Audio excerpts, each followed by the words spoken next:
So let's read this question. The question says that the mean and variance of 5 observations of an experiment are 4 and 5.2 respectively. Okay. From these observations, 3 are given as 1, 2 and 6, and we are given a value of lambda which is mod of x1 minus x2 plus 8. Okay. Where x1 and x2 are the remaining observations. Then the number of solutions of the equation 10 minus x square minus 2x is equals to lambda r. So we are given here 4 options 1, 2, 3 and 4. तो देखो यहाँ पे अपन को सबसे पहले क्या समझना होगा कि की कॉन्सेप्ट कौन कौन से यूज होंगे। यहाँ पे अपन को मीन वाली टर्म दे रखी है, ठीक है, और लैम्बडा की वैल्यू एक तरह से फाइंड करनी है। तो सबसे पहले हमारी अप्रोच ये रहेगी कि हमारे पास क्या वेरिएबल्स है। देखो 3 वेरिएबल्स गिवन है, 3 ऑब्जर्वेशंस, 2 ऑब्जर्वेशंस को और फाइंड करना। तो we need to find the relation between we need to find the relation between the remaining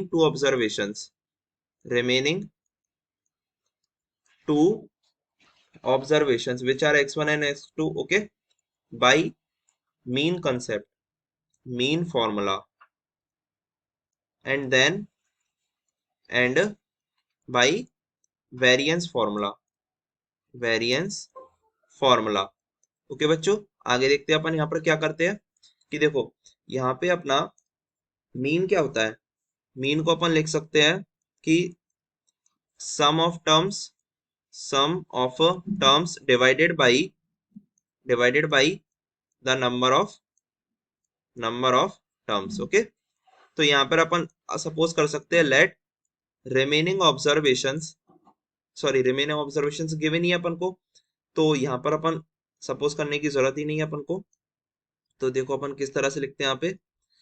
mean क्या हो जाएगा बच्चों, mu is equals to sum of terms. तो सम ऑफ टर्म्स क्या हो जाएगा, फर्स्ट 3 तो क्या दे रखे अपन को 1 + 2 + 6, इट मींस 1 + 2 + 6 प्लस लास्ट की 2 क्या दे रखी है अपन को x1 and x2। So x1 + x2 and divided by number of terms कितनी हो जाएंगी, टोटल 5 हो जाएंगी। और म्यू की वैल्यू अपन को गिवन है यहाँ पर क्या, देखो म्यू दे रखा अपन को मीन 4, तो 4 इज इक्वल टू 1 + 2 + 6, 6 + 2 कितना होता है 8, 8 + 1 मतलब 9। सो 9 + x1 + x2 divided by 5। Okay, तो यहाँ से अपना निकल के आता है 5 4 जा 20 is equals to 9 + x1 + x2। तो फाइनली x1 + x2 की वैल्यू आ जाती है अपने पास 9, 20 - 9 it means 11। Let's say this is equation 1 है। अब अपन को क्या करना होगा, देखो एक एक रिलेशन अपन ने किस कंसेप्ट से निकाल लिया, मीन के फॉर्मूला से अपन ने x1 और x2 में एक रिलेशन निकाल लिया। अब यहाँ पर अपन को अल्टीमेटली क्या निकालना है, अपनी अप्रोच रहनी चाहिए मॉड ऑफ x1 - x2 को फाइंड करने की, तभी तो लैम्बडा की वैल्यू आएगी। तो उसके लिए अपन क्या करते हैं, अभी पहले वेरिएंस वाले कंसेप्ट पे जाते हैं। तो देखो वेरिएंस क्या होता है, वेरिएंस को अपन डिनोट करते हैं सिग्मा स्क्वायर से, और इसकी वैल्यू गिवन है अपन को 5.2 के इक्वल। सिग्मा स्क्वायर का फॉर्मूला क्या होता है, 1/n sigma of xi square, okay बच्चों, xi square minus mu square and is equals to 5.2। तो देखो 1/n की value number of observations are 5, so 1/5 times of xi square का मतलब क्या होता है, यहाँ पर i का मतलब क्या है, नंबर ऑफ टर्म्स एक तरह से। तो ये 1 2 3 4 5 तक चलेगी ना, 5 सैंपल्स है अपने पास, 5 ऑब्जर्वेशंस है। तो x1 का होल स्क्वायर, इट मींस अपन लिख सकते हैं x1 square plus x2 square plus बाकी की 3 ऑब्जर्वेशंस थे 1 2 एंड 6, तो इन तीनों का स्क्वायर मतलब 1 का स्क्वायर प्लस 2 का स्क्वायर प्लस 6 का square, okay, minus mu square. तो म्यू की वैल्यू 4 थी अपने पास, तो यहाँ पर लिख सकते हैं अपन 4 का whole square is equal to 5.2। Now हमें क्या करना पड़ेगा, यहाँ पर देखो इसको लिख सकते हैं अपन x1 square plus x2 square plus यहाँ 1/5 आगे था ही अपना स्टार्टिंग से ही, 1 का स्क्वायर हो जाता है 1 प्लस 2 का स्क्वायर 4 प्लस 6 का स्क्वायर 36 एंड देन माइनस 4 का स्क्वायर हो जाता है क्या 16 इज इक्वल टू 5.2। ठीक है, तो 1 divided by 5 times x1 square plus x2 square plus 36 plus 4 40, 40 plus 1 मतलब 41 इज इक्वल टू 16 प्लस 5.2, 16 और 5 कितना होता है 21 और a प्लस 0.2, सो 21.2। तो यहाँ से अपना सिंपली आ जाता है x1 square plus x2 square plus 41 is equal to 5 times of 21.2। तो x1 square plus x2 square plus 41 is equals to, देखो 21 5 जा कितना होता है 105.2 टाइम्स 5 1 होता है, तो 105 प्लस 1 इट मीन्स 106।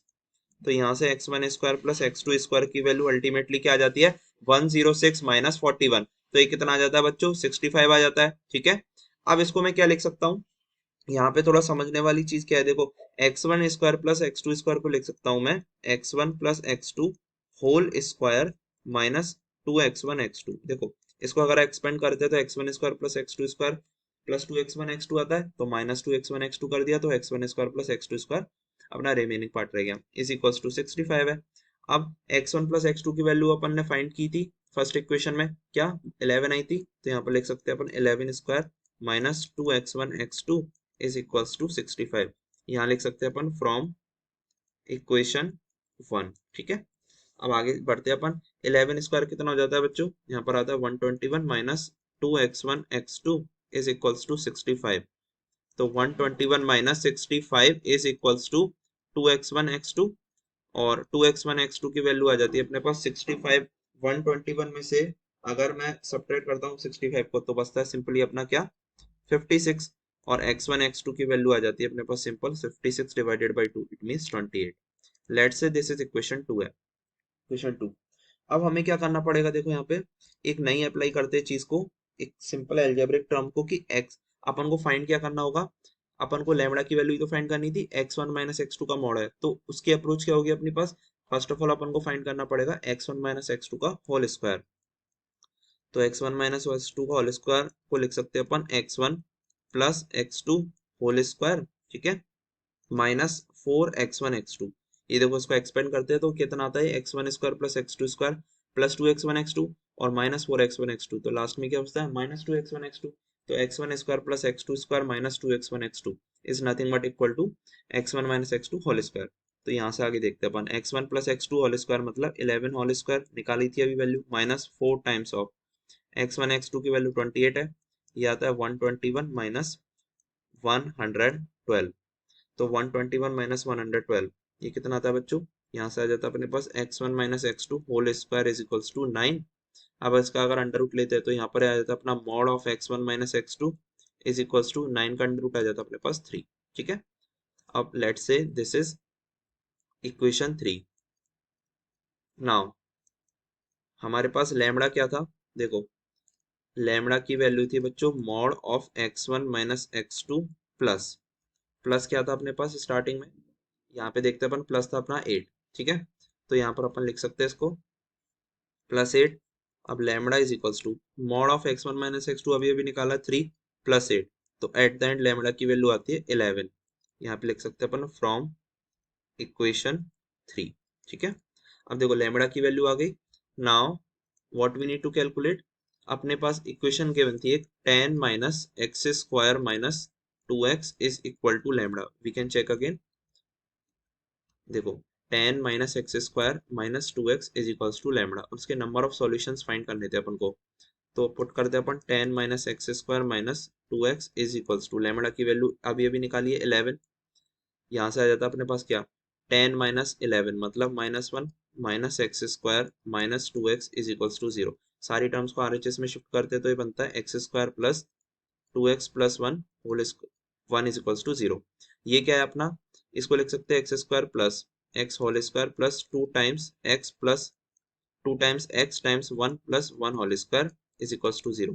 ये A square plus 2ab plus B square का फॉर्मेट है जो a plus B whole square होता है, तो x plus 1 whole square is equals to 0। तो यहाँ से x की दो वैल्यू आती है -1 कॉमा -1। ओके, क्या कह सकते हैं यहाँ से देखो कि hence number of solutions, hence number of solutions, number of solutions are 2। ठीक है, तो यहाँ से अपन कहेंगे कि कौन सा ऑप्शन अपना करेक्ट होना चाहिए बच्चों। अब अपन ऑप्शंस की तरफ जाते हैं, ऑप्शन अपना होना चाहिए 2, जो कि आंसर दे रहा है अपना नंबर ऑफ सॉल्यूशन एस 2। तो यहाँ पर अपन मेंशन कर सकते हैं लास्ट में कि hence option 2 is correct by applying the concept and formula of mean and variance and the some algebraic term and quadratic equation. Hope you have understood it well. Best of luck. Thank you.